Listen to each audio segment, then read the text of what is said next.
Ready.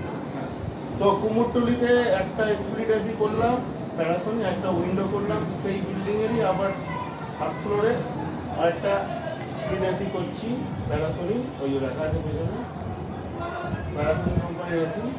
এটা একটা routine service হবে, এটা কোনো অসুবিধা নেই, মেশিনটা কোনো রুটিন সার্ভিস করা হবে। বয়স্ক লোক থাকেন, বছরে একবার করে সার্ভিস করা, চলেও কম। ঘরটাই দেখতে পাচ্ছেন সেই আগেকার দিনের বাড়ি, কত বড় বাড়ি। তো এভাবে খুব একটা এসি লাগে না, মোটামুটি দিলাম তো একটু ঘর ঠান্ডা হয়ে যাবে এই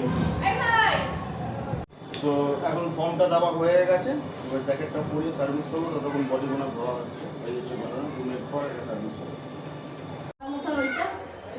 এখন এসিটা সার্ভিস হয়ে গেছে, কুলিং কয়েলটা দেখুন কত রূপের মতন চকচক করছে। আমি ফর্ম দিয়ে সার্ভিসটা করে দিয়েছি। সিবাইএসি সার্ভিস থেকে প্রসেনজিৎ সবসময় ফর্ম দিয়েই সার্ভিস করে।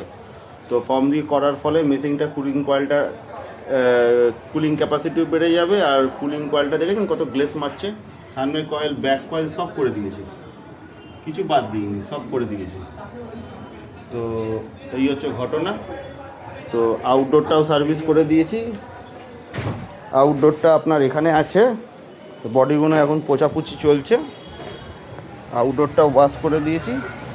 আউটডোরটা খুব দেখতে খুব সুন্দর লাগছে, কিন্তু এই সার্ভিসটা করতে খুব মজাদার, কিন্তু ব্রেকডাউন করতে গেলে খুবই বাজে। কেন কি এটা আউটসাইড হয়ে যাচ্ছে। এই দেখুন মেশিনটা এখানে বসানো আছে, এখানে এটা আউটসাইড, এইটুকুর মধ্যে দাঁড়িয়ে গ্যাসের কাজ করতে হবে। ওপরে মাদারবোর্ড আছে, সবসময় আপনারা ভেবে চিনতে আউটডোরটা বসাবেন, যাতে এইভাবে কাজ করতে গেলে টেকনিশিয়ানদের সমস্যা হবে। মেশিন যারা ইনস্টল করতে আসে তারা তো মেশিন বসেই চলে যাবে, বা আমি সার্ভিস করতে এসেছি আমি তো সার্ভিস করে দিয়ে চলে যাবো। ব্রেকডাউন করতে গেলে ভাল্বের ওই জায়গাটা থেকে দাঁড়িয়ে উঠতে হবে, তাহলে ওখানে কী করে মানুষ দাঁড়িয়ে পিসিবিটাকে দেখবে, আর এখান থেকে দাঁড়িয়ে পিসিবি দেখা যায় না। এই হচ্ছে ঘটনা। তো আউটডোরটা ভেরি ভেরি ইম্পর্টেন্ট একটা জিনিস। আউটডোরটা যেখানেই বসাবেন ভেবে চিনতে বসাবেন। তো আউটডোরটা এখন সার্ভিস হয়ে গেছে, আর আমাদের ইনডোরটাও সার্ভিস হয়ে গেছে। ঠান্ডাটা ঠিকঠাক হচ্ছে। তো 26-এ চালিয়ে রেখেছি, বড় রুম আছে কিন্তু রিমোটটা খারাপ আছে, ব্যাটারি নেই, সেই জন্য এসি চালিয়েছিলাম। মানে টেপাটিপি করতে গিয়ে 26 অবধি গেছে, তারপরে আর রিমোট কাজ করছে না। কাস্টমার বললো ব্যাটারি চেঞ্জ করবে।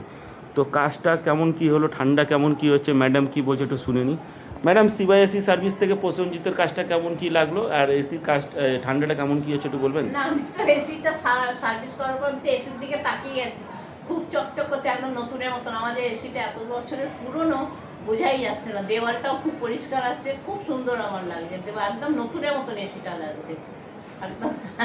আর ঠান্ডাটা এখন চালানো আছে, ঠান্ডাটাও এখন খুব ভালো লাগছে।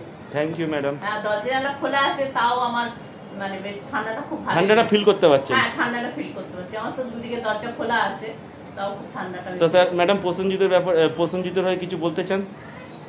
না, এই সবাইকে সার্ভিস দাও তোমরা, ভালো মানুষের, আমরা খুব যেমন আনন্দ পেয়েছি, সবাই যেন এরকম আনন্দ পায়। Thank you madam. রেডি। তো কুমোরটুলিতে একটা স্প্লিট এসি করলাম, প্যারাসোনিক একটা উইন্ডো করলাম, সেই বিল্ডিংয়েরই আবার ফার্স্ট ফ্লোরে আরেকটা স্প্লিট এসি করছি প্যারাসোনিক, ওই লেখা আছে পেছনে প্যারাসোনিক কোম্পানির এসি।